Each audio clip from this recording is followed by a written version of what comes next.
Artlist.io.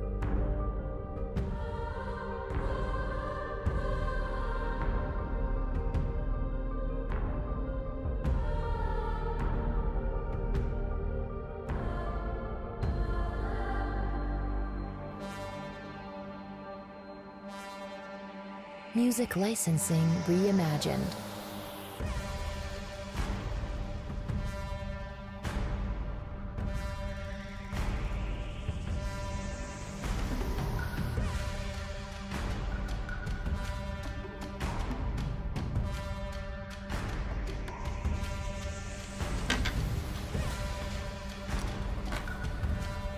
All right. You guys ready? We definitely have a lot to talk about tonight. The future is coming up rapidly and quickly. I don't know how many people are actually thinking about the future and truly asking themselves this important question. Maybe a lot of people are. Maybe I just am left out of a little bit of stuff in conversations, but the question is, what do we tell our children to prepare for, to as far as jobs, career is concerned? Raising a child, raising a teenager, there's important questions that we ask ourselves even when we were that age, or other people would ask us, or things that we would see and we would aspire to be or do. And the question is, what do I want to do or be when I grow up? That question is particularly even harder right now and nowadays because of AI. I have been on a Amos chapter 8 verse 6 kind of dilemma or problem for the last couple of days, because the more stuff that comes out on the media, the more stuff that comes out on the news, and the developments in technology and AI and quantum computing, I see a future that is pretty dystopian. And it's exactly what Scripture says. It's exactly what Scripture says in multiple different facets. Amos talks about everyone being poor and the haves and have-nots. Revelation chapter 6 verse 6 talks about three bags of barley for a penny. The pale horse coming and riding through. We see Revelation chapter 14 verse 7, the everlasting gospel, fear God and give him glory. And then we have Revelation chapter 13 talking about the mark of the beast. No one might buy, sell, or trade unless they have the mark of the beast on their right hand or their forehead. We have scripture that says all these things must come to pass. And so it's problematic. What do we tell our children? I have a very important video that we're gonna watch. I will prepare you. It might be a little bit boring if you're a younger viewer of this channel or whatnot. I'd highly encourage you to watch this. If you have children, I'd highly encourage you to watch this live stream as well too, because this video, and then after this video, and then after this video, go watch the actual live stream or the video on their channel in its entirety, because it's going to bring up some questions. Now, they are not believers in God. They are not saved. I mean, one guy maybe has the possibility, but the other two definitely not. I will say there's one woman on this live stream that is definitely very worldly. There's another lady, she seems a little Middle Eastern, and I enjoy her values because she wants to keep people together. And then there's a gentleman on there that I believe has also a very realistic outlook on AI and the development of this world and the conflicts that it has within the household. as it pertains to jobs for adults, the elderly, and also our children.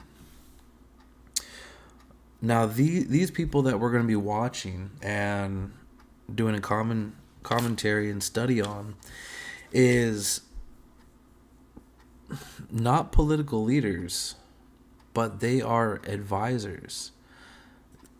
These people that we're going to be watching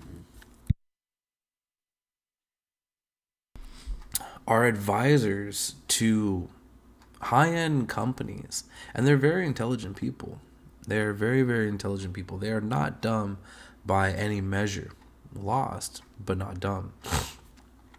And this is the thing that government and politics wants to hide from you, because while everyone's talking the Fed this, the Fed that, food this, and all of the stuff that Trump is bringing up, it's leading us away from asking these important questions to provide the best future for our children.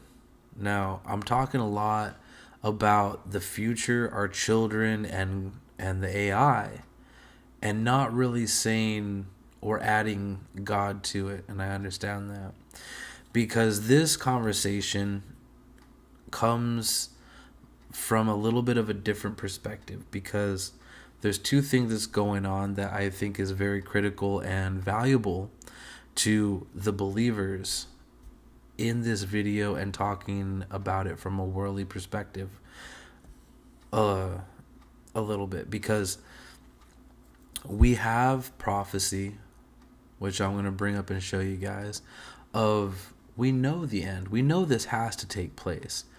But at the same time, we still have to make decisions every day and parent. We still have to guide and lead.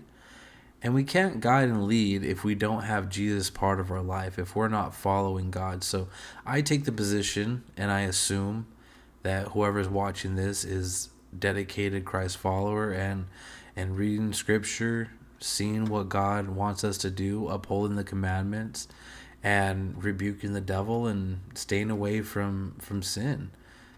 And so I take the stances that I believe that we are all doing this, and if you're not, I believe this video is still going to have a lot of value to you, but it's still going to put you in a very dangerous situation. But the good thing about us as believers is we know that we're protected either way. So I don't want any of this to bring worry into anyone's life, because it really shouldn't.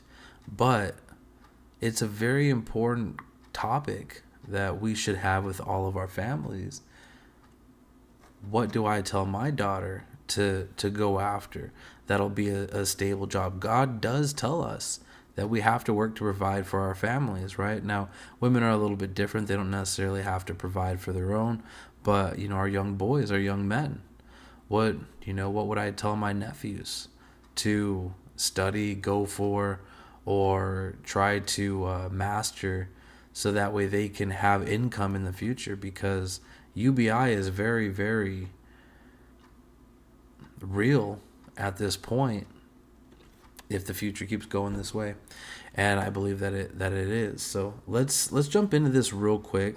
I want to start with a couple of Bible scriptures, and the first one is going to be Revelation chapter 6, and this is going to be verse 6.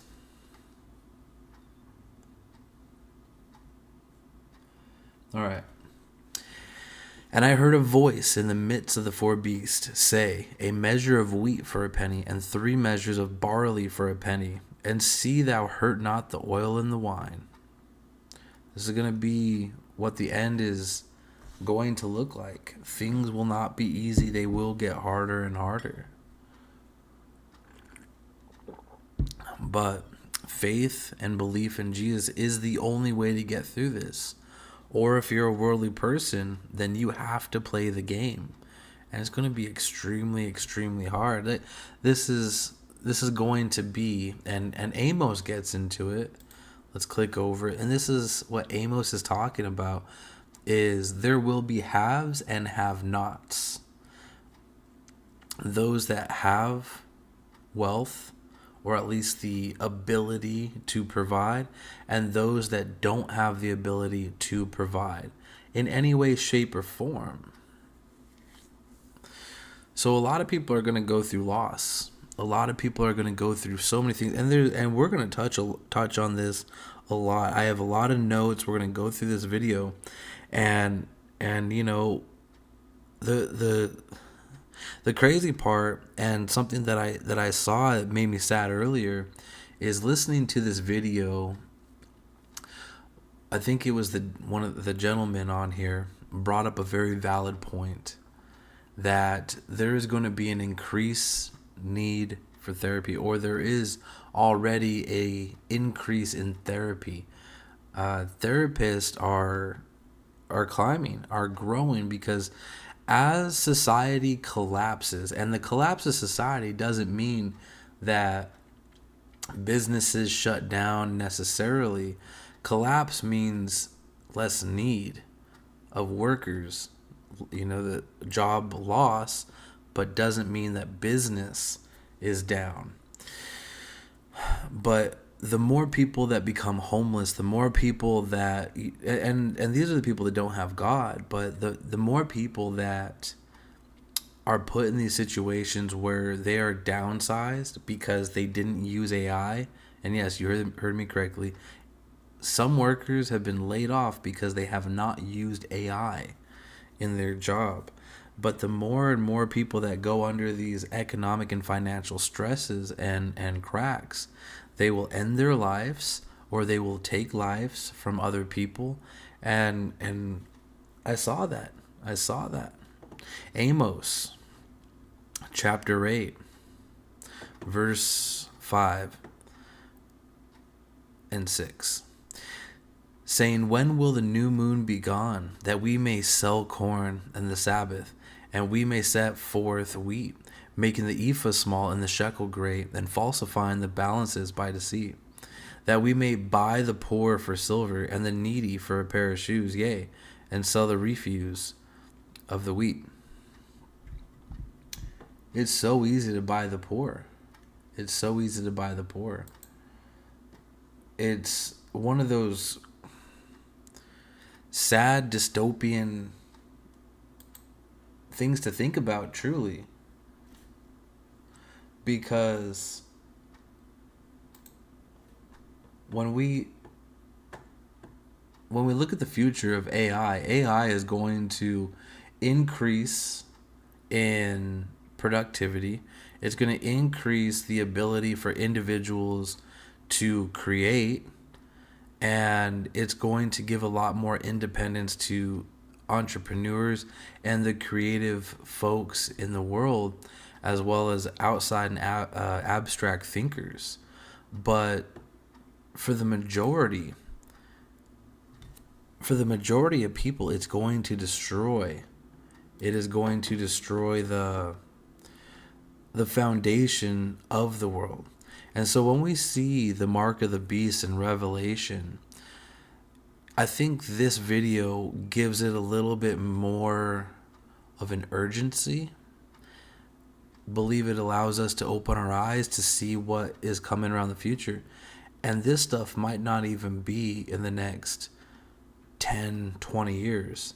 This might be 2027, 2028.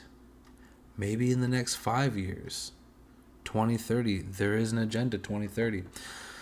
So let's get into this. We're gonna welcome the guests, and we're gonna go through some things. Let me get my notes in order, just a little bit. So, all right, and these are highly intelligent people, so don't be fooled, especially by the lady that's a crazy feminist. And we are now into our main event, being a human worker in 20. Oh, shoot. Let me take it off of the super fast. Okay. So, I believe we can all see. I believe we can all see. All right. So, first, for our panelists, before we start playing some of this, is we have Nancy. She's the CEO and founder of Play Big Inc., William Hurley, CEO and co-founder of Strange Works. We also have Dr. Maninder, or Mini, Kalan. And man, so people are so racist, crazy. I don't know, with the Middle Eastern people, a lot of I don't know how it goes, but there's so many nicknames. Maninder is not hard to pronounce, but anyways, there's a lot of nicknames, and it frustrates me because just learn someone's name. Just say, hey, your name is hard. I'm gonna keep repeating it. Just try.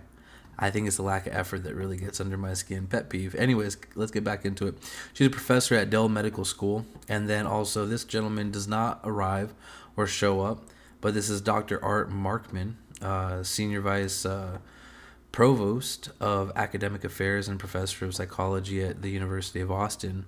And this is the Austin Forum on Technology and Society.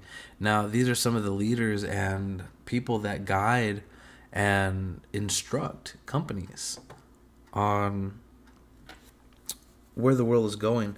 The first aspect I want you guys to be mindful of is you're going to see Nancy talk about spirituality. And this is something we should all keep in mind is when we talk to people that are not saved, which is the majority of the world, if you have not the Father, then the devil is your father. And you are of the world, and if you love the world, then you are of the devil. That everything comes back to a spiritual sense. 2030. And with this, I'm super excited to introduce 4 wonderful panelists, although I haven't seen one of them yet. Where is Art? I think we're missing one panelist who might get here during the conversation. And Minnie, applause for him walking and walks in. Hey, thank you. Thanks for that. Yeah, I'll take that. Actually, we're gonna just throw. Can we throw the next slide or 2 up? Because I was going to. Yeah.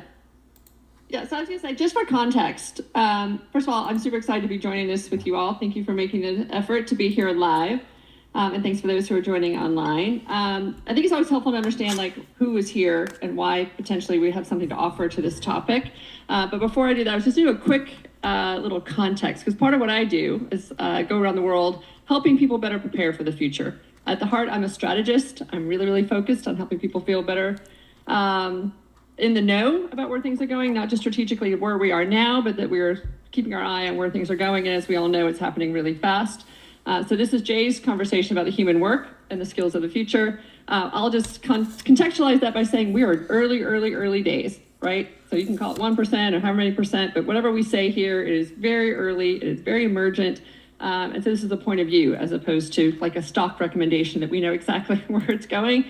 These are the things that we hope to cover, which are what are the key drivers of this change, what are the implications of the skills and jobs of the future, and our suggestions / recommendations, hopefully. But here's mine. Take a deep breath.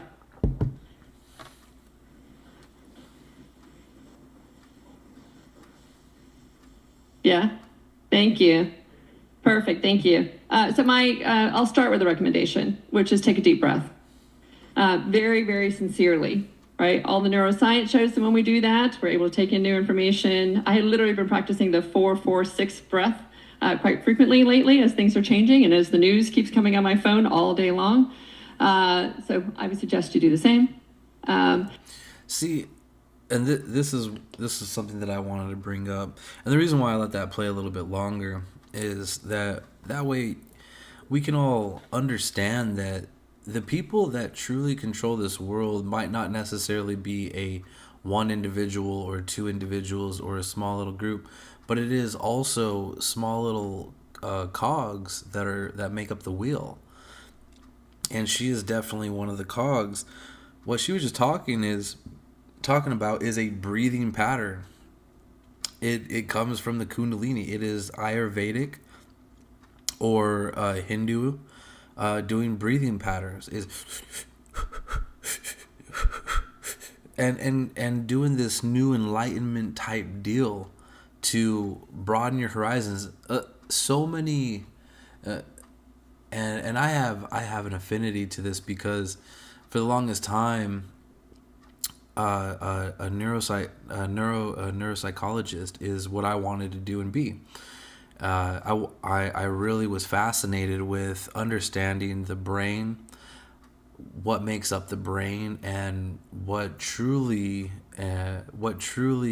is going on that makes us do certain things, because I knew that there is thought in our head, but also it's a chemical reaction, dopamine, serotonin, and these are some reward drugs that go on through our brain, and the neural pathways that make up the brain are so complex, but we understand so much of the brain now as it sits, and AI is going to open this field up even more, that it really intrigued me to learn how to control people through understanding their brain, because when we can find out how to control people in the brain, or when we find out how the brain truly does operate on a molecular level, where we can just start adding or subtracting drugs in there, whether it be, glucose levels or serotonin levels for certain things, or even just splicing and severing neural pathways, or adding new bridges, or developing new drugs to allow more bridges to open and different pathways to form for certain things, then we can do a lot of good. We can help people recover from catastrophic injuries. Now, there are stem cells that do amazing work in those fields, but all of this is evil. All of this is evil. And looking at it now from a lens of, well, if this is going on, what does God say about it? And Revelation is very, very clear. If we truly do believe what God says about the future, is all these things have to come to play or come to pass for the return of the Messiah. There's nothing that we can do to speed this up or slow this down, because everyone's doing their part. And if God raises up rulers and people to rule over us, then it is part of his plan. And the only thing that we are told to do is to believe and have faith, and Jesus will protect us. But these are the trials that are coming, because there are people like me out in the world doing stuff like this, right? That don't have God. There are these individuals that give lectures and also guide and direct companies into the future based on their outlook and their study and philosophy, and where it comes back is their spirit, and the spirit is what's controlling all of this. But yeah, the breathing thing is very, very weird, and that is a red flag. If someone starts going and tells you to do that, all right, you understand they are of the devil. And so, but it doesn't make them wrong about necessarily what's going to happen in the future. But do know that this is evil works, and it is not something for us to associate with. And here are 3 stats that help paint the picture a little bit about where the environment in which this conversation is taking place. So 48% of those that were surveyed in 8 countries found that they're already dealing with burnout. You've got half the working population technically dealing already with burnouts. And we start talking about reskilling and upskilling and change. It's challenging to do it with that mindset. We talk a lot about AI and how that's going to change work, but it's interesting that workers see the value of AI, but don't trust their organizations to ensure positive outcomes. So we can be big, huge champions of this, but recognize that there will still potentially be resistance inside an organization, both consciously and unconsciously or subconsciously, because they're not quite sure that it's going in the right direction, right? So how do we champion something that we believe many companies that are built for the future are generating shareholder returns of 3 times greater than the S&P 1200? I guess it depends on the day of what S&P looks like. So here's something to think about too, and I know a lot of people are probably at this point as well too. Even for me, it's sometimes a little bit hard to deal with because of how much I have to do just to keep up. But with my line of work, sometimes I feel burnt out. I feel burnt out as, for me, I'm a goldsmith. So I repair jewelry, I make jewelry, and those things of the sort. But I work with my hands. So I do have a very unique and skill oriented job. Not many people can do or do what I do. And it definitely is a dying trade, but that also gives me a little bit more security for the future. Now, the back end of this is there is computer casting, there is 3D modeling, there is 3D rendering as well too, right? So that's part of the 3D modeling.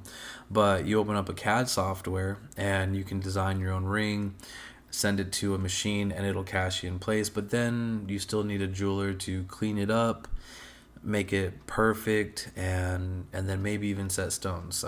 There's a lot of machines out there that do set stones, but there's still stones out there that cannot be machine set all in one casting because of how soft they are, and they're not fire resistant. Red, white, and blue, ironically, are the colors of stones that can take heat. So rubies, sapphires, and diamonds, not emerald, not anything really else. Some other stones can too. But I bring this up because I feel burnt out, because I have to do more and more and more to justify my pay, to be able to take care of my family and pay my bills and go further, and to be able to do further. Now, it's just by the grace of God that I'm able to have the strength and energy, but it does require a lot of prayer. It does require a lot of faith in God. It truly, truly does. And then on top of that, I have my own business. And then on top of that, I do this. And so I only bring this up because when we look at the 48%, a survey of 11,000 employees in 8 countries found nearly half are dealing with burnout. I understand that. My own personal business doesn't make any money. It actually costs me money. I'm losing money on that. This I don't get paid for at all whatsoever. It's just extra stuff to do that I have to do for God to warn people. So all of that going on, if I feel burnt out, then I know that a whole bunch of other people probably feel burnt out as well too, and wondering, what do we do for the future? And this is not even talking about our children, but just for us. We're supposed to take care of our children. We're supposed to take care of our household. God says, let the slothful, pretty much let them starve. There is no reward for the slothful people. That whoever works hard and works with their hands shall be rewarded. But it's stressful. It's tiring. God doesn't promise an easy life. He doesn't promise an easy life. It's a challenging life, especially when you're preaching the gospel. But looking at this, also another question to ask is, will human connection grow, or will it dwindle? We have a lot of major things coming up because of AI, and some very important questions to ask ourselves. Another one is, will human connection grow or will it dwindle? I think that there is an argument for both when we look into the future of things to come. And this is assuming that Jesus doesn't come tonight, which would be a blessing because I need rest. But if Jesus doesn't come back, the way I look at life and reading scripture is, whenever Jesus wants to come back, glory be to God. That'll be a glorious and somber day, if I could speak. I'm sorry. Somber day. But I don't expect it today. I don't expect it tomorrow. I know it's soon. I know it's very soon. But I have to live each day that, there's a potential he might come back tomorrow. But as of right now, he has not been back. So I have to keep going forward. I have to keep going forward and fighting and contending the faith. And life is going to continually get harder and harder and harder for those in faith. If you don't have faith, then it's going to be extremely hard, or it's going to be easy. Easy, easy, easy. 95% of workers see value in AI, but don't trust their organizations to ensure positive outcomes for everyone. Of course.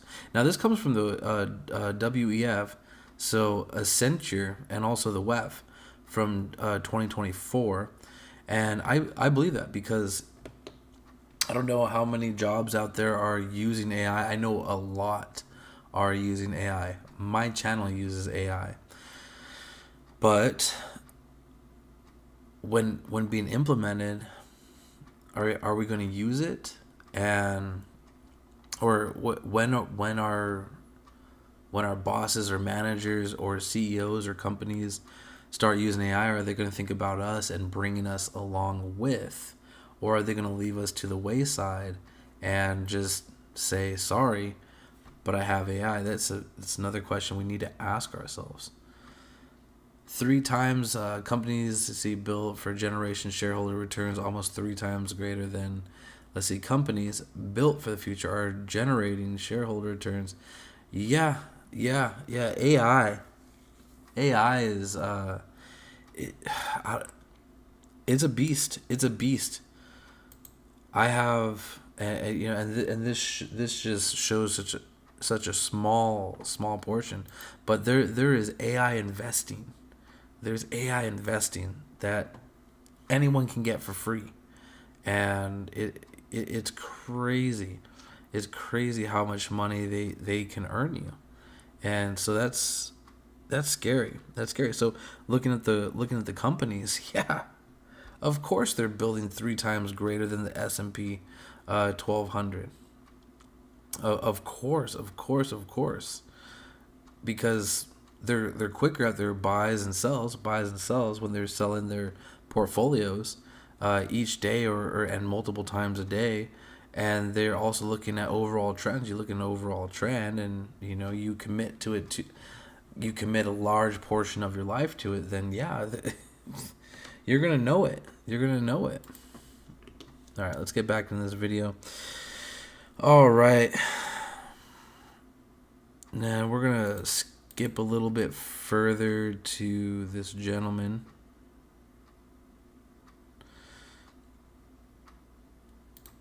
But as a result, we design human control, which is how to separate our beings. Wacky. All right. Standpoint, there's a great video online.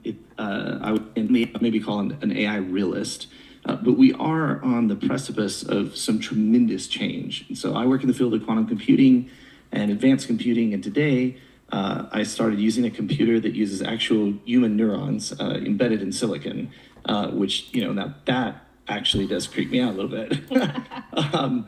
But in the talk, I talked about we are historically extremely bad at predicting the path of technology, right? Electricity was going to light every town on fire. You can go through hundreds of examples.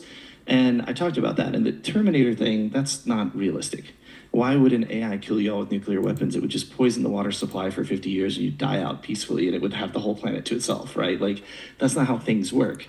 The problem is not, those kind of very, just unbelievable dystopian things. It's another dystopian vision, which is it's going to displace a lot of people, and there'll be people who have it and people who don't. And when we were in Abu Dhabi, I guess we were in Dubai, and then I went back and we were in Abu Dhabi. We had a conference where the king of the UAE said, there's going to be the countries that are quantum and AI countries, and then everyone else, right? And that's very true, but not just there. That's true on a societal level. There'll be people within your friend group that will have it or they won't, and people that will be very displaced by this. So that's a conversation to have with our families and our children, right? And this is coming from the believer, the born again perspective, is what do we choose as Christians? Now I know what I'm going to choose. I know what I'm going to choose, but this is a conversation that we have to have with our families. And you know what? I'll start out with my opinion, and feel free to disagree with me. But My opinion is, well, I'm going to use all the technology and tools that I have available to keep providing for my family. Well, let me start here. First, I put all my faith in Jesus. So I know I'm going to be fine. I don't worry about anything. Don't worry. So I put my faith in Jesus. I hold on to the commandments for dear life. I humble myself to God each and every single day. And I put him at the center of my life with everything that I do. Piggybacking off of that, God tells me that I have to work. And it says it in Genesis chapter 2, I believe, is the fall of man, that man will eat by the sweat of his brow until he goes back into the ground. From dust we are born, until dust we go back. So I will work as hard as I possibly can until I'm unable to, physically or mentally, whatever. I don't know. I don't think there's gonna be anything wrong mentally, but hey, they might say you're Christian, you know, you have a mental deficiency, you can't work anymore. Well, okay, whatever. Deuces. But I'm gonna use technology and AI to a limit, and I will use technology to advance in my creativity and my uniqueness here in this world, because for me, I am a creator. I am not the creator. I am not God, nor do I see myself of anything of the sort, but I enjoy working with my hands. God created me to work with my hands. God created me to do a lot of different things. He blessed me with the ability to do a lot of things in the world, but I have to work with my hands. I have to work and provide for my family, whether that be farming, whether that be raising chickens, raising ducks. I was thinking about that with my wife, and or doing jewelry, or doing construction, whatever the world. If the world has a place for me, then I'll go work.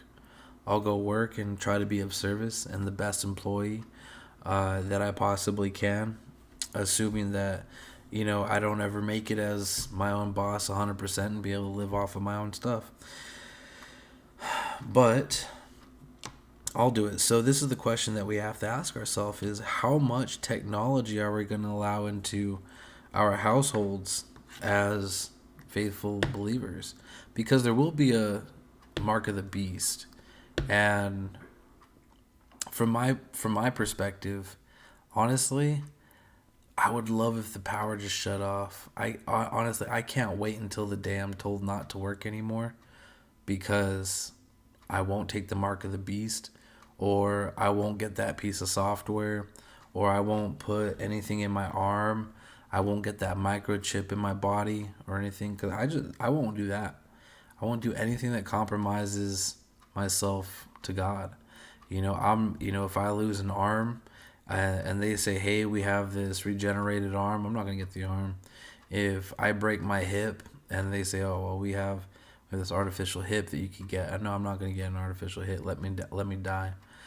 That's how serious I am about my commitment to God. Is I would rather suffer all my life than get anything that's pagan, you know, or take any medication or anything of the sort. So, but I will allow technology in my life, and I will allow certain things that help me grow and progress and keep up with the times, because I have to take care of my family. But the one thing, though, is keeping God at the center of everything. So I don't have the answer for anyone on that one. So we have to come up with ideas and have the discussion with our own families I think that's a very important one to keep in mind is technology and AI is already here, widely used and also common.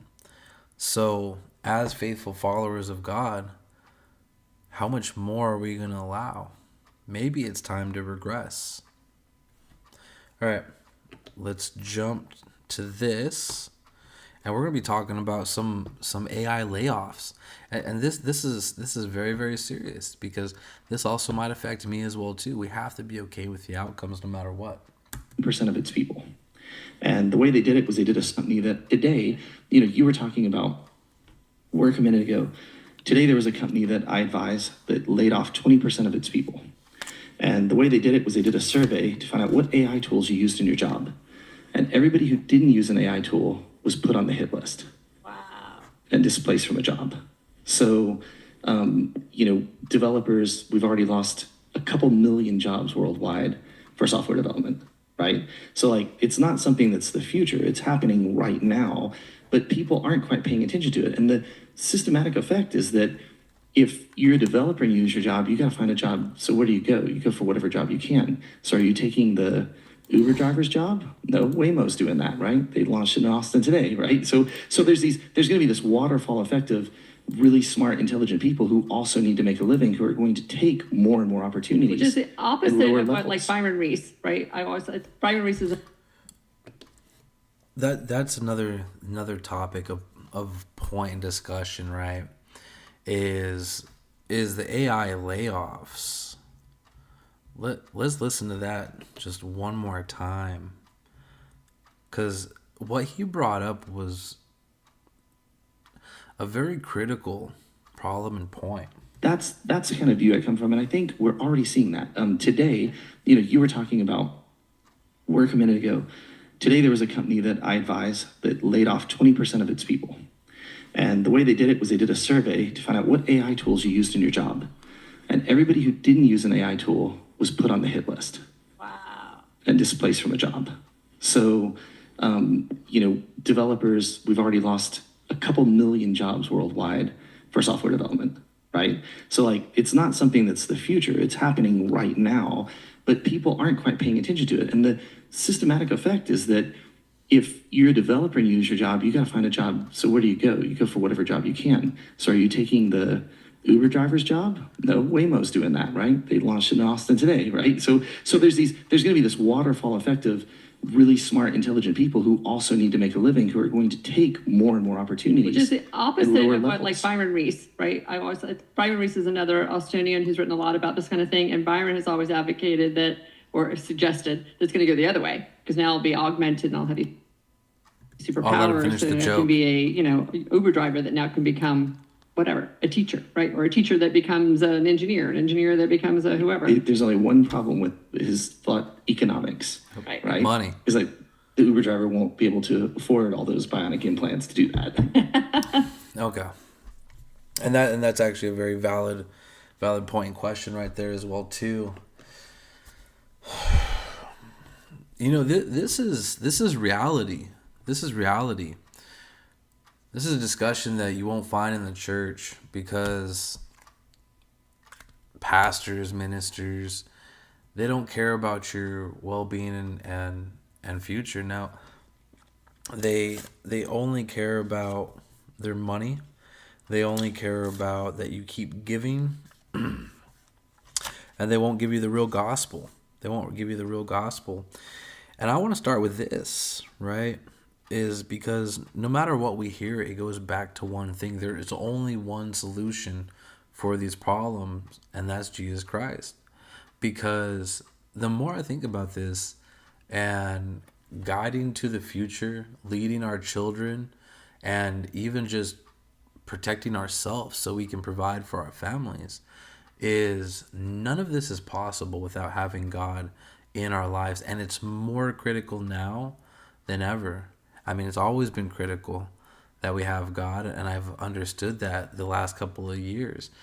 Glory be to God for my salvation. It has not even been, you know, that long. Some people have 10, 20, 30 years, right? And faithfully following, holding the commandments of God, being amazing saints. but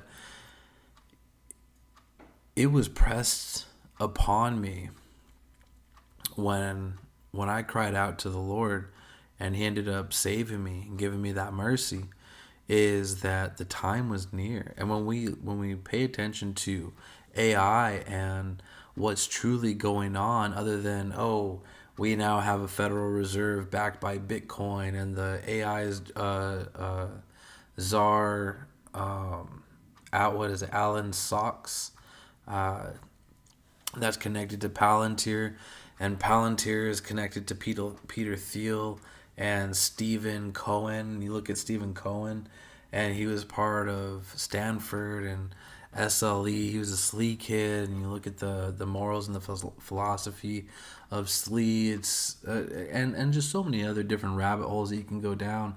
But when we look at the future, it's not slowing down. It's actually leading to exactly what God says is no man might buy, sell, or trade unless he has the mark of the beast in his right hand or in his forehead. And that the poor will be bought with silver and the needy for a pair of shoes. And then we have what the WEF was talking about a couple years ago, is you will own nothing, you will be happy, a UBI, Universal Basic Income, a one world digital currency, which possibly could be the Bitcoin or the stable coin. The stable coin is being talked about by a lot of Trump members right now.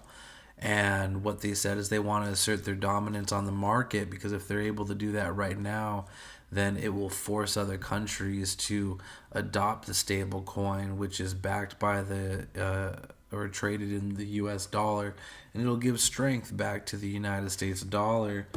And so this is not a Trump-Biden issue. This is if Revelation is true, because we believe in God and we believe that this is his word, then this is a God and the devil issue. Do we follow the devil or do we follow God? Because these things are happening. 20% of this company was laid off because they did not use AI. Now, were they told or instructed or kind of warned? No. They were just given a survey. And then that survey, or they did, I think he said a survey. And the ones that said no, they were put on the hit list for being fired. And over 1 million jobs? You can't just create jobs out of thin air. And you can't just create out of thin air well-paying jobs that everybody can do. This affects every single household. No one is safe. No one is safe. But once jobs are replaced, like I said, the businesses will not go down. But the jobs won't be replaced other than by robots. So this is critical. This is important. We have two civilizations growing at once. We have the haves and the have-nots. And they're getting bigger and bigger. And they're, a lot of people have even discussed and said there is no middle class anymore. There is no middle class anymore. And that's okay, yeah. And that's something to be mindful of, to look out for the future. All right, let's get back in this video. And the other was about economic things we're going to be shifting and changing. Now this part too is also going to talk about the WEF. Now these are, I think she might be an advisor on the board that speaks at the World Economic Forums over in Davos every year. I believe she said that in the beginning or whatnot. But the WEF is very important because they tell us all that they want to do. Whether they're able to accomplish everything when they say they can or not, that's left up for debate, right? But this is important because this is going to be the next 3 pillars of the future. We'll talk a little bit about economics tonight. And the other is the green transition. So part of it is, what are the economies that are now opening up, or jobs that didn't exist that now are made accessible? I'm going to humble brag for a moment and say my son is in the space industry. He was Firefly Lord. in Austin. Oh, shut up. Right? No. I was just gonna say, I just want to know, he's been wanting to do that since he was 2, like Shut forever. up. So these things didn't exist, and we're, the privatization of that didn't exist. So there are new jobs that are going to be created, I think, as well. So I guess the question is, do we think that are the real giant drivers of change that we need to be paying attention to? So, I mean, I think the drivers, so again, there's stuff that we can be pretty confident about, and then there's a lot of stuff that we're going to be watching unfold. And I think that some of the near-term drivers of change are really obvious. So a plus and minus. So the negative is, so I'm not an armchair technologist, but I've dabbled in technology enough that I've worked in tech companies in the 2000s and when I was in the Bay Area. And I'm a scientist that needs to program for data. So I've had that kind of dabbling in technology. Now I'm starting a company that is human first, but if it's human first, it's definitely got a lot of technology and AI opportunity that we're really leaning into. I can tell you already that I need our technical team to perform in a very, very different way. And I have uncovered talents that I had that I've not used for a long time. I've been able to deploy those talents in ways that make certain parts of even my engineering team redundant. Right? And so if that's happening with me at that level, I know it is happening with others. And so we are not just watching it. We've made a conscious decision. I want to know what I can do with one engineer, with 2 engineers. That's it, and really, really try to manage that. So that's my small company that's growing. But like that, there are more. So I went and I wanted to just get a sense of how people organize information about work type. So I asked Perplexity, like you do, and trying to just look at like what are the different kinds of work. We know what these are, but I wanted to get a full sweep of them, right? Like service-oriented roles and. Okay, before she gets into this, because this is important, it was the other lady that brought this up. I thought she was going to say it, but I didn't want to hear the story about her bragging about her son's plaque on the moon. One, I'll just be straight up and honest, but I don't believe in the solar system. I believe in what the Bible says about a flat Earth and a dome and a firmament above. Anyways, but something critical on here is this is the 3 drivers of change, and this is from Future of Jobs Report in 2025, Insight Report, January 2025, from the WEF, the World Economic Forum. And what they list is the 3 drivers of change. Is it technological advancements, economic factors, and green transition. Now, just because they have calmed down on the green, the renewable energies, doesn't mean that they are done. One thing I want to bring up is they haven't. They've just changed a little bit. Bill Gates is going to have his own personal nuclear powered a nuclear facility for a nuclear power plant. That's what I'm looking for. A nuclear power plant specifically just to produce energy for him and his AI. I'm forgetting the details off the top of my head, but go do a little bit of digging and research on that, and you will see that a lot of these AI companies, the massive ones that are actually going to be winning out, are going to go on green renewable energies, but maybe not necessarily renewable. So it looks like they're shifting a little bit, and I don't know why they just didn't jump on this bandwagon a whole lot sooner, and they decommissioned so many nuclear plants. Maybe they just needed to destabilize the economy a lot more before they bring them back. But they're going to be doing green energy, and nuclear is the greenest form of energy. Sustainable, not renewable, but highly sustainable. So there's that. But the 3 drivers of change is technological, economic, and green economic factors and green transitions. And so looking at technological advancements, that's AI, that's computer, that's implementing them into the roles that people do. Also, AI robots for household stuff, chores, or domestic labors that we might have to do on a daily, whether it be picking up a pallet or whether it be loading the dishwasher or vacuuming. I mean, we got Roombas. This lady goes on about Roombas, Nareem. So that's kind of funny. She absolutely loves her Roomba. But these are things that are going on that are being developed, whether we like it or not, and will be implemented. The second leg is going to be the economic factors. The economic factors are plain and simple of how many people, the haves and the have-nots, the two forms of society, just like Amos chapter 8 says, is, that verse 6, that we may buy the poor for silver and the needy for a pair of shoes, yea, and sell the refuse of the wheat. So, the haves are going to be the ones able to keep up in this technological race with AI, not against AI, but with AI. And the ones that aren't, the ones that don't even have the ability to even try to keep up.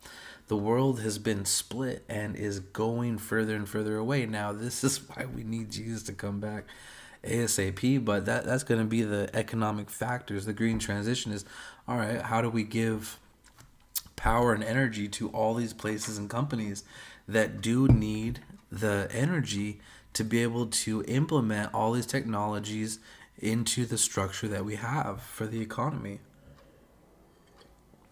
And when I say the economy, I am not speaking about the population. Population is completely different than the economy. Economy is just trade.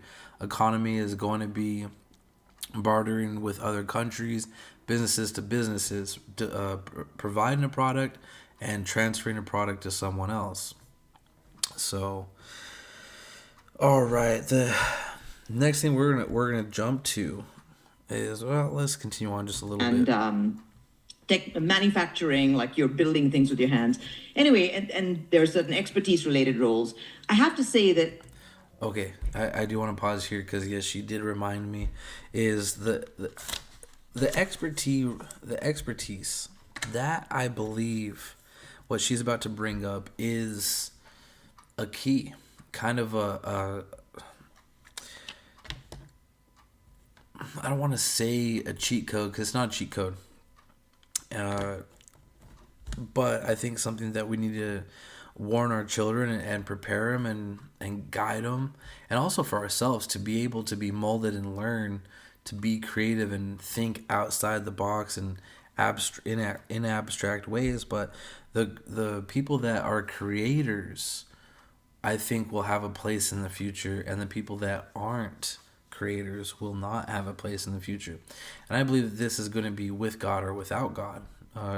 Truly, I think the ones with God are going to be able to do it with ease, because understanding the power of prayer and having full faith and confidence in God will guide us and pull us through whatever. So whatever we decide to do, God is with us.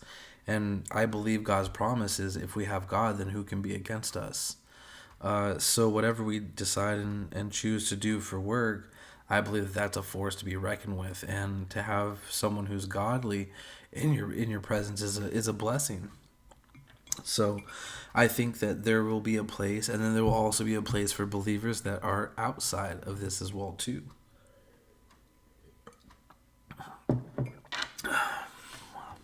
But the creative people, I think, will have a place in the prosperity of growing with AI. But that is a dangerous place to be as a believer too, right? Because being part of the world or being of the world is bad, but it is okay to be in the world. So, have that warning. When I look at 5 years ahead, Jay did say 2030, which is different from 2035, and it's different from, 2080 or 2050. Every one of those roles had a chunk of it that was going to be scraped away. So I don't know it wasn't that those jobs were going to disappear. entirely. But functionality under those roles was going to be not unnecessary. And so it made me think about what was left, and I'll just leave us with sort of the one thing that I've been looking at is bookstores, which apparently, which I've been trying to dig into this and actually push on this. So bookstores are apparently making a comeback. Barnes and Noble invested a lot. The independent booksellers have been sort of increasing. Now, the reason I'm thinking about that is there was sort of the time of the book in the bookstore and there's no technology. And then there's sort of the mass scale bookstores, remember when Barnes and Noble was really like you couldn't tell one from the other. And then it was digitized. And now it's sort of come back and they're trying different ways of creating a different kind of an experience with bookstores. There's something in there in my mind about sort of the innards of many jobs being scraped away that can be automated, but there's some aspects of it that might remain. So I thought, and I'll leave with this, but I thought of a call center, which is... Okay, we're not going to go into her story about the call center. It's a clever way of implementing, but anyways... That was actually, I think, refreshing. I don't know what everyone else thinks, but you know, if you differ, then definitely leave it in the comments or whatnot. Let me know.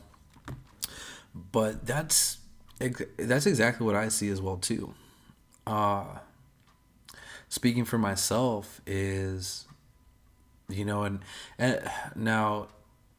For me, I trained myself a certain way in the career that I'm in a long time ago. A little personal stuff. That's where it came from. Interesting. Okay. Sorry, I just realized something. Squirrel moment. For myself, though, is I trained myself in my career 10 years ago because I made God a promise about something, or I asked for something and he gave it to me. But you know, I'm very, very grateful for what I do, but I learned to do things the very old school way in my field. And what I do is what machines can do when you make certain things, and you can get a 3D CAD, but you'll never have that antique look. You won't ever have that done by hand feel. And so that's something a computer can never replicate at all whatsoever. And as far as repairs, a computer cannot repair a piece of jewelry. A computer cannot repair a work of art. You might be able to copy it. You could definitely copy it and do a 3D rendering, and then cast it and then clean it up. But it is extremely hard to replace what I do to a certain extent. Now the demand still has to be there for custom for me to earn a decent living doing what I'm doing, because it's a highly skilled and specialized trade that not many people do. I also work with platinum. So there's 3 different categories. There's silversmiths, there's goldsmiths, and then there's platinum smiths. You'll never really hear platinum smith, but you'll hear goldsmith, and goldsmiths sometimes do work with platinum. But to find someone that does platinum, there's already just a handful of jewelers that work with silver. And then on those, how many can actually work with gold? There's even fewer of those. And how many people actually work on platinum? There's even fewer of those. So it's a very specialized trade. And just what this lady said is some of this old stuff is popping back up. It's popping back up. For me, I've been buying books out the wazoo. And I've been looking for older books. You know, I'm actually a very creative person, and that's a blessing. That is an extreme blessing. Now, how do I turn that into profits? That's hard for me because I think I have too big of a heart sometimes, and I'm not really good at marketing. But you know, that's my thing, is I'll always be needy and needed for something. I'm willing to learn, and I'm also willing to put my own money to invest and continue my knowledge of learning how to do something. If I have to go learn how to be a plumber, I'll learn how to be a plumber. No worries at all. But I've always known how to do a little bit of everything. And what this lady is saying though is Barnes and Noble, yeah, they reinvested. I thought Barnes and Noble was going to go out of business all together, but they've revamped. A lot of these small bookstores are still doing amazing. Now the rents are a little bit different, so if you do see some older used or antique bookstores shutting down, it might be because of their rents, but not because business is bad. So what I see going through this is being creative. Being creative is, I think, definitely the way to go, or be in control of the systems that operate the world. Learn how to manipulate technology.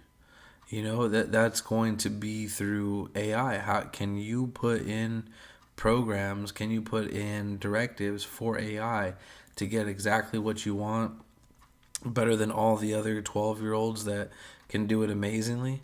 Because that's what they're going to need when they say, hey, I need this advertisement. All right, can you make the prompts that your customer wants through AI better than all the other people? Because they're not going to need a digital artist. They're not going to need someone that paints them a picture or renders a 3D model up in Blender or Canva or Affinity or Adobe of Photoshop. They're not going to need a digital artist. They're going to need just the product. So can you deliver that better, quicker, faster? But I think that there is still going to be a high demand in older stuff, older handmade stuff, for at least a little bit longer. I think it will boom, and it'll stay kind of consistent. It won't be super high paying, but it might put 2 pennies together so you could buy some bread. That's kind of the way I see it. And then the ones that are going to be extremely high earners are the ones that are buying all of these AI softwares. You know, renting the AI bot for $20,000 a month for their company. All right, so let's jump back into this real quick. And yeah, software developers are getting laid off as well too. So even if you develop software, your job's not safe. You know, completely foreseeable, unforgiving change, which is that as things are eliminated, there's not as many new jobs, and there is an upskill. Software developers, for example, by 2030, if you're a software developer, you're not going to be doing software development. There'll be developers who get paid a lot that know all the agents and stuff, and then there'll be a bunch of agents. But we knew that 9 years ago, and we didn't prepare for that. That's right, but we didn't prepare for any of this. I mean, lawyers, do you know how much money I've saved as a startup on lawyers using an AI lawyer? Like, yeah. It's incredible, and it's great, because what do? They're going to run a trademark. They're going to take the form and copy it, and they'll be like, ooh, right. It took 2 hours, right? What about writing? A good friend of mine sent me a 2-page proposal for a book on Friday night. And he said, I really want you to write this book with me. And I said, I hate writing books. I hate the entire process. So I spent 2 hours building an agent that wrote a 396-page book. There's no plagiarism in it. It passes through all the engines, does everything. And is it great? No. But now the ghostwriter he was going to pay $100,000 to write his book, he's going to pay somebody $10,000 to edit it. So the new jobs go down. The amount of monetary gain you get from doing those jobs goes down. This is all leading to a gap between where we'll be and like the Gene Roddenberry future of there's universal basic income or whatever, right? Like we're not, it's not quite aligned. Yes. I'm going to add to this list, though, interesting that you just brought up, though, it's also changing demographics, right? In the Western world, we've got a much older and older and older population. So we will need different kinds of tasks done for us, or whether it's robots that come in and help us. So that opens up a whole other thing. Like a big driver of change, I think, is the fact that in the Western world, we're getting increasingly old and birth rate continues to go down, versus in Africa, the continent of Africa and other places there, it's very, very young, and they're going to be looking at the future and trying to figure out what their place is in it, right? And what will they create as part of this with a really different mindset around what work means and how this fits into culture. So I just throw that out there as another way of thinking about work right? So I guess the question, are we talking about jobs or are we talking about work of the future? Because I make a distinction between those two things. I think there's a big distinction, but I don't use work. I would say jobs and purpose.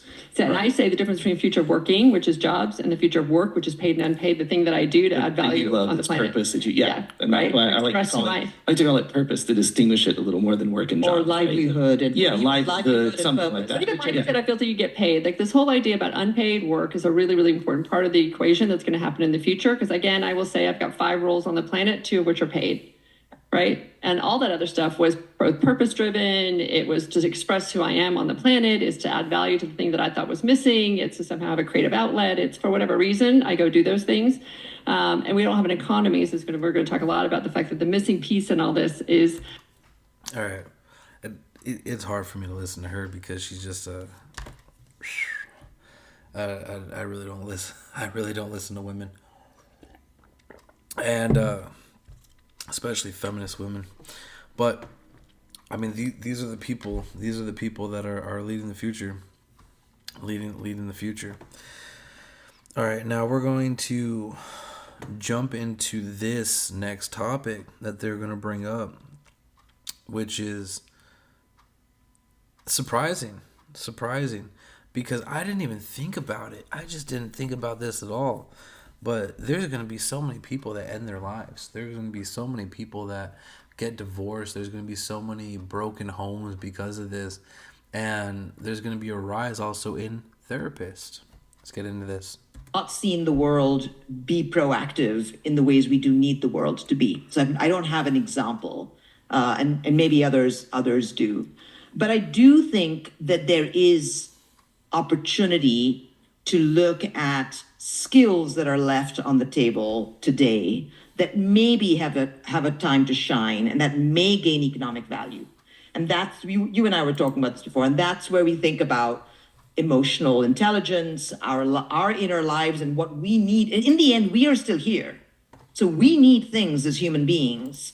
And who is giving us that? To some extent, AI, but I don't know. I think there's opportunity there. The number of therapists is going to grow exponentially because no one's going to want to talk to the robot about the therapy, about how they don't like the robots, right? So everyone will be a will they therapist. be real, like, will they be human therapists or will they be Sure. AI therapists? There's human ChatGPT something. and I have already had lots and lots of deep conversations about my There's human partner. something. I don't Do not think doubt human that at therapist. all. I just need some insight. By the way, the conversational bots are terrific around, they're discrete conversations. They're really not bad Right. at all. But the issue is not that, right? And so this comes back to what we want as human beings. So in this world where we are around, what do we still need that maybe other humans can give us?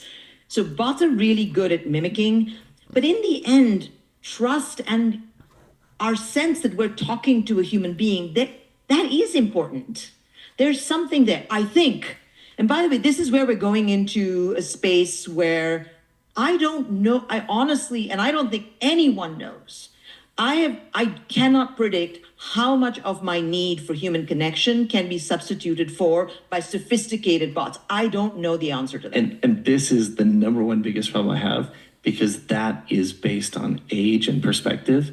And my 9 and 7-year-old, since they were 3, like when Julian was 5, he was like, "Oh, I was talking to Google earlier, and Google said blah blah," just like it's a person. Every morning they come in, they say, "Hey Google, what's the weather and what's this and do this and do that." So I totally agree. But do they still But I want think you at the bedside reading out a story? They literally, Lincoln has his iPad reading the Doesn't story. want you by the bed anymore. He doesn't want me by the bed anymore. Now I'm good for football, throwing the ball.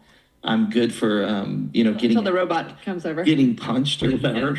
There's a lot of things, but the thing I think is, this is such a complex system we're talking about. You can't just think about the technology advancing and the regulatory things not being fast enough and the economic impact, all this.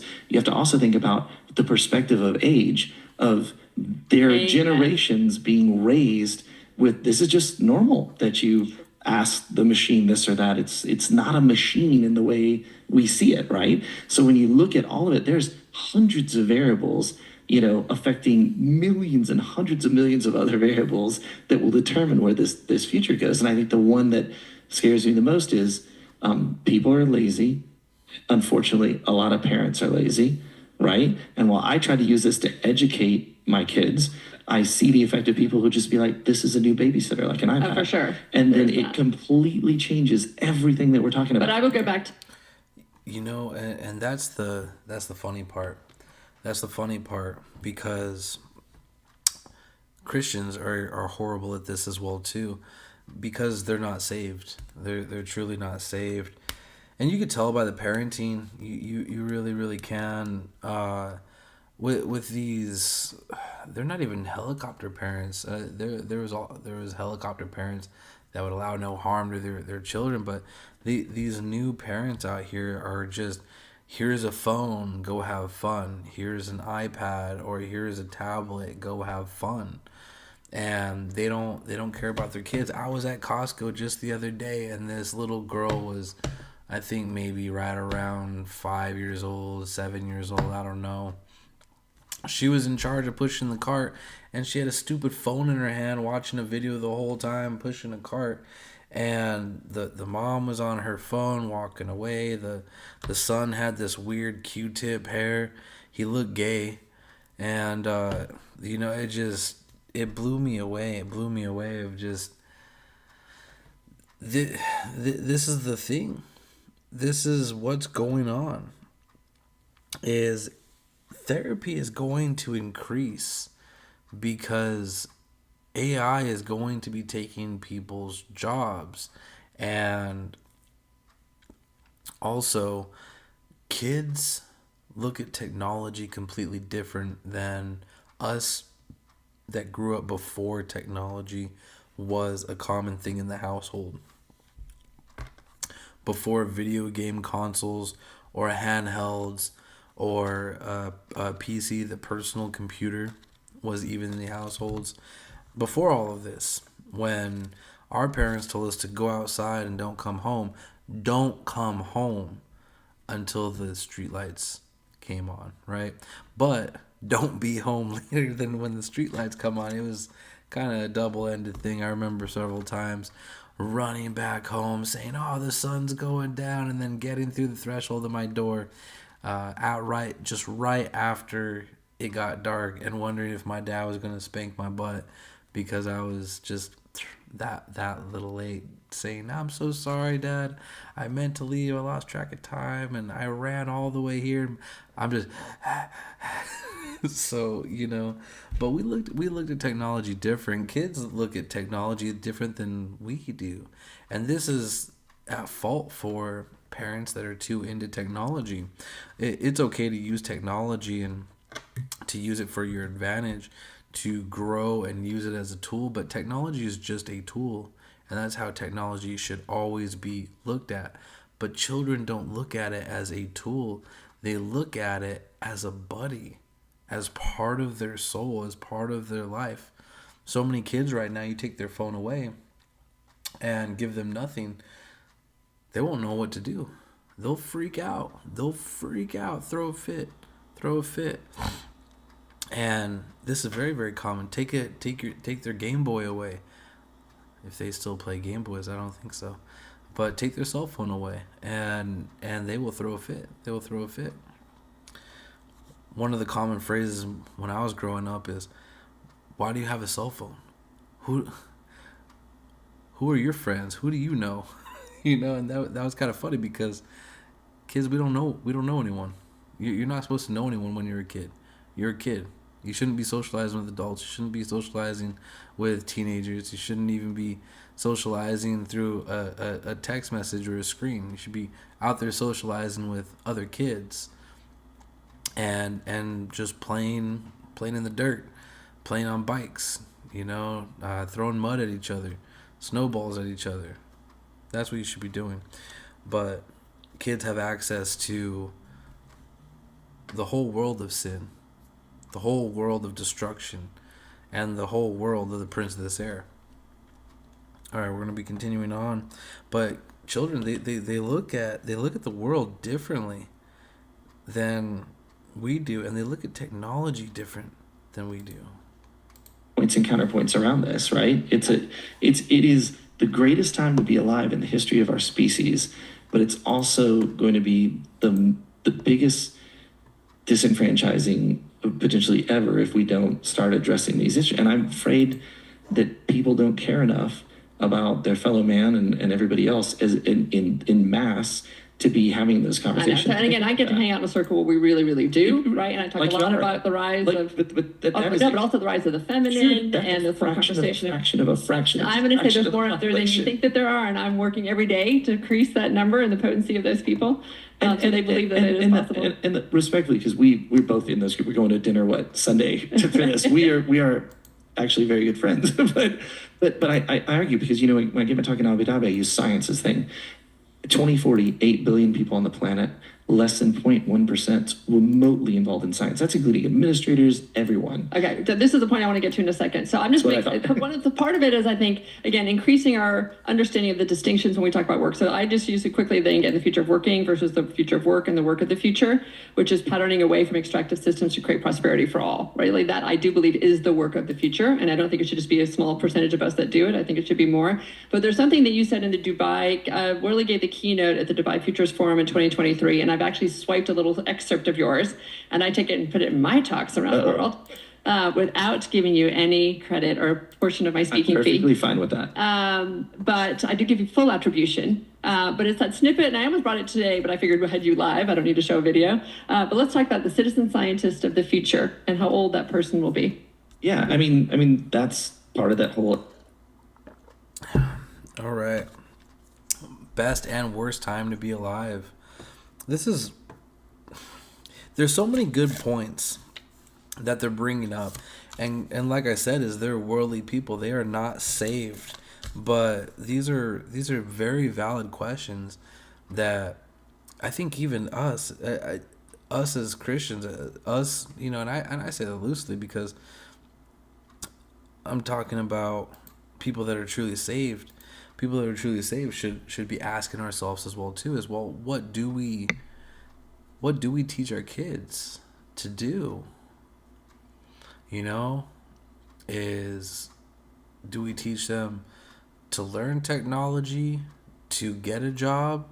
Do we teach them just to live off the land? Now, granted, I think we should all teach our children to live off the land no matter what, and be able to at least know some basic farming, to be able to do things around the house and take care of things mechanically. That I think that's always a must. I don't know why that ever left the house. I praise the Lord that I've been a very independent person, and I'm very, very handy in a lot of different things. But so many kids don't even know how to change a tire. Just last year, I remember it was sad. But I mean, I enjoy doing these things. But there was two gentlemen on the side of the road. They had a flat tire, and they were a little bit younger than me. I'm 30. How old am I now? I think I'm 33 or something. And I think these young kids, they were built. They had big old muscles and this and that. And I was a whole lot fitter back then too. But I was kind of skinny. I was just a skinny fighter. And I got out of my truck and I asked them if they needed help, and they said, yeah, they've never changed a tire in their life before. So I showed them how to change a tire, and that was it. So we changed the tire, and I told them, I said, hey, drive a little bit and then pull over and just get this bar out again, tighten it up, and just make sure that the lug nuts are tight, but this is how you do it. And so they were very grateful. I enjoy teaching. I really enjoy teaching people how to do things. But on the flip side of that, right, is I should be teaching, and this is for all of us, but I should be teaching kids to do this. I shouldn't be teaching adults to do this. This is something that their fathers should have taught them how to do. There's so many young men out there too that can't even cook for themselves. Their mothers should have taught them how to cook for themselves. My mom taught me how to cook. She taught me, well, I hate cleaning, but I watched her enough. I know how to clean. I know how to do laundry, and I know how to sew. I know how to do a lot of crafts. I know how to repair couches and stuff, certain things. not the best at it. I really didn't really enjoy a lot of the female stuff to do, but I know how to do it because I've lived alone most of my life. I know how to fix cars. I know how to shoot guns. I know how to fix vehicles. I know how to work on electronics, build drones. I know how to do a lot of little things and stuff. Now, this is the caveat. My dad didn't teach me any of that. I learned it on my own, but it's something my dad should have taught me. I was just really blessed with a father that allowed me to explore the things that I was curious in doing, and one thing led to another. I played trumpet, did martial arts for most of my life, did baseball, tinkered with electronics all my life, and then got a computer degree, went for neuropsychology, and ended up being a goldsmith. So when I was a kid, I used to play with rocks. I'm an adult now, and I play with rocks, and I get paid to do it. So it's very different, but to be mindful of the things in the future is important, because we live in the best and the worst times. I don't know how I got onto this rant, but we're going to continue on real quick. Provocative. Yeah, but somebody did that in the 20s and he kind of like revamped it. I think so. Understanding the abundance scarcity stuff, even though it's an old book, Dan Pink, Whole New Mind would be a decent book. I think a really great book is Kill Chain by Christian Bose, which is about kill chains being how data's gathered, decisions. Oh, my bad. I need to go to this. All right, let me bring you guys in. There we go.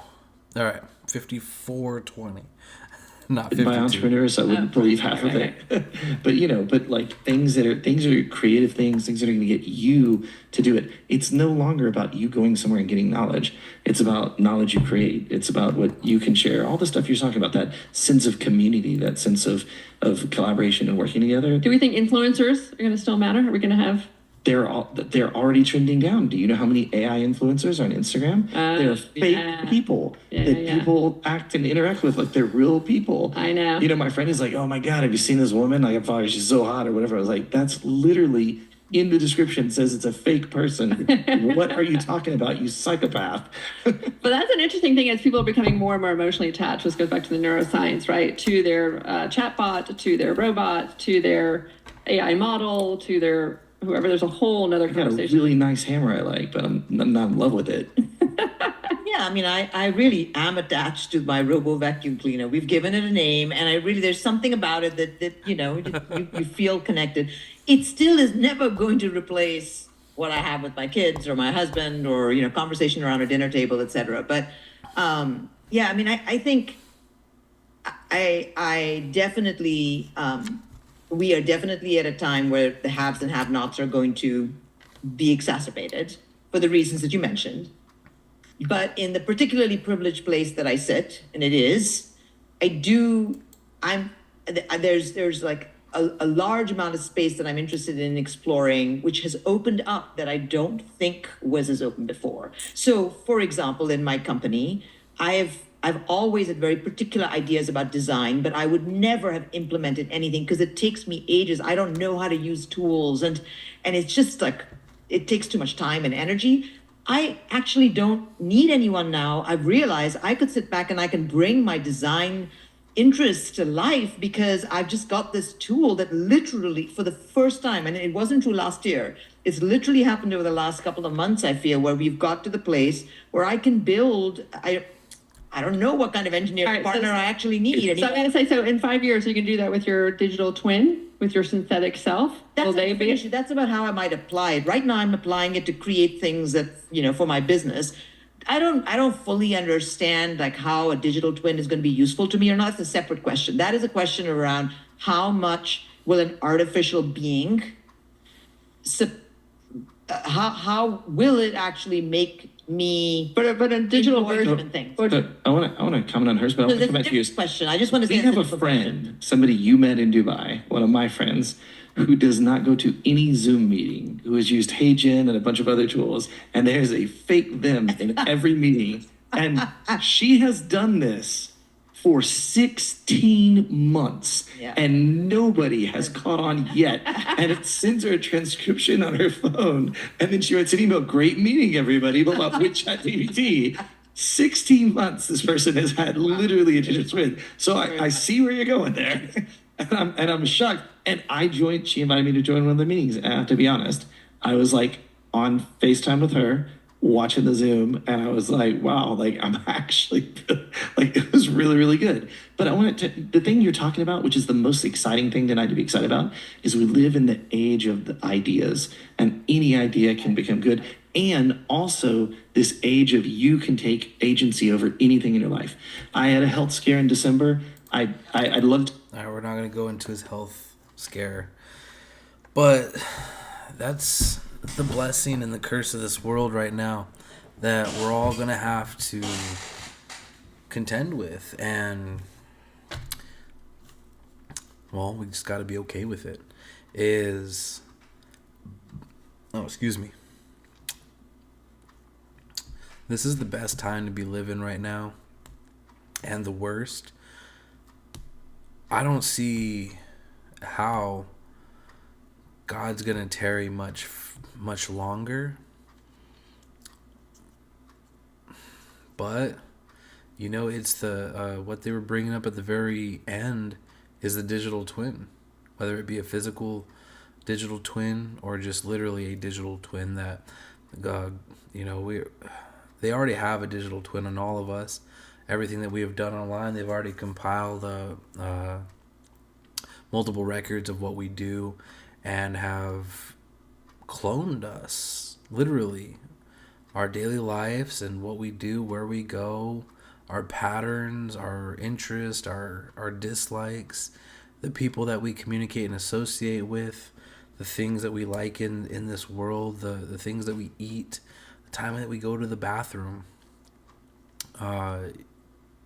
times we get sick, our political leanings, our religious leanings, whatever bent that we have in life.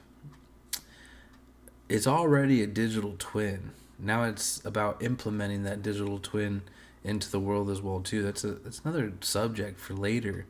But we will have a digital twin, and there is a digital twin of everyone that has ever been online already.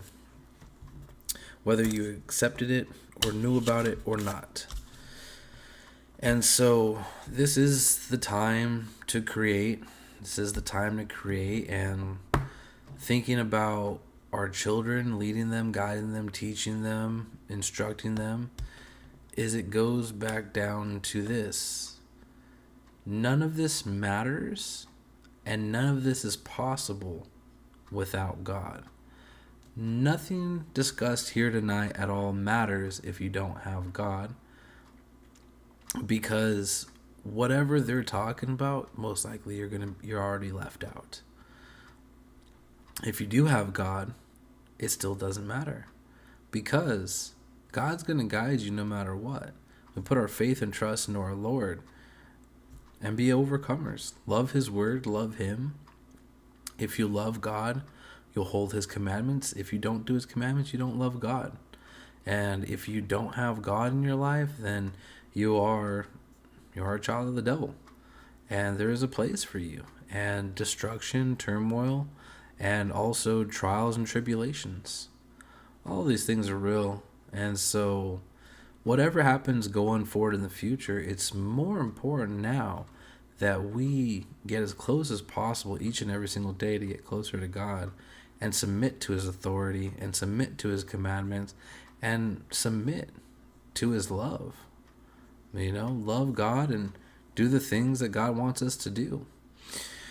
But it is the time to create. Creative people will succeed. Uncreative people will not succeed. And even creative people might also not succeed. So it's a very interesting time. But whatever goes around the corner, may God bless you. May God guide you. May God lead you. And may God bless you. Love you guys. Bye.